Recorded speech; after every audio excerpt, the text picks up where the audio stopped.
حبايبي الحلوين اللي بيسمعوا كلام بابا وماما، هنحكي حدوتة صغيرة قبل النوم. عمر كل يوم بيجي من المدرسة ومامته بتشوف شنطته علشان لو نسى حاجة، ومامته بتبص في الشنطة اتفاجئت بحاجة غريبة جدا. لقت ظرف فيه فلوس كتير قوي، وكانت مستغربة جدا وندهت على عمر عشان تعرف ايه الفلوس دي جت منين. يا عمر، عمر، تعالى بسرعة. نعم يا ماما.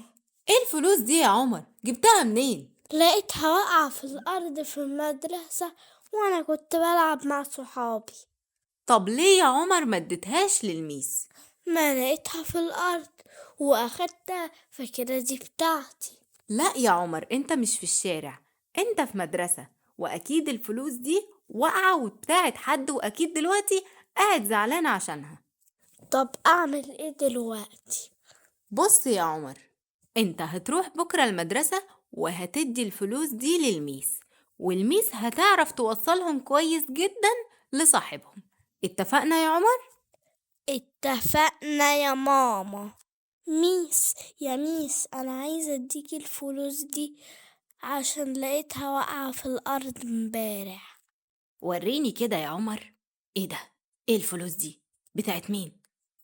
شكرا يا عمر، انا هعرف اوصلهم كويس لصاحبهم.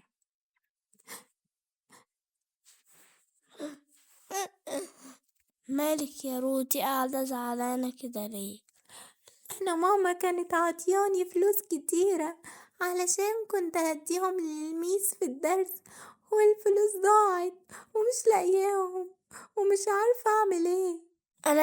أنا لقيت فلوسك يا رودي في الأرض امبارح. أنا اديتها لميس وهي هترجعها لي. بجد يا عمر؟ أيوة بجد. شكرا يا عمر. يا ميس، انا في فلوس وقعت مني. وقع منك كام يا رودي؟ 500 جنيه يا ميس. فعلا المبلغ هو 500 جنيه.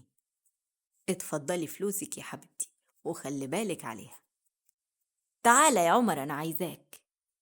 بصوا بقى يا حبايبي، عمر امبارح لقى مبلغ وجاء النهاردة اداهولي، والمبلغ ده كان بتاع رودي. عايزاكوا كلكوا تسقفوا لعمر، عشان عمر عنده أمانة، ولما لقى حاجة مش بتاعته جا واداها للميس. ولازم كلنا نبقى شاطرين زي عمر. احنا كلنا فخورين بيك يا عمر. شاطر يا عمر. وعاوزاكوا كلكوا تقولوا لعمر شكرا يا عمر. شكرا يا عمر. أنا عايزاكوا كلكوا تبقوا شاطرين زي عمر، ولو أي حاجة لقيتوها واقعة ترجعوها للميس، والميس هتعرف تتصرف. وأشوفكوا الحلقة الجاية. مع السلامة. مع السلامة.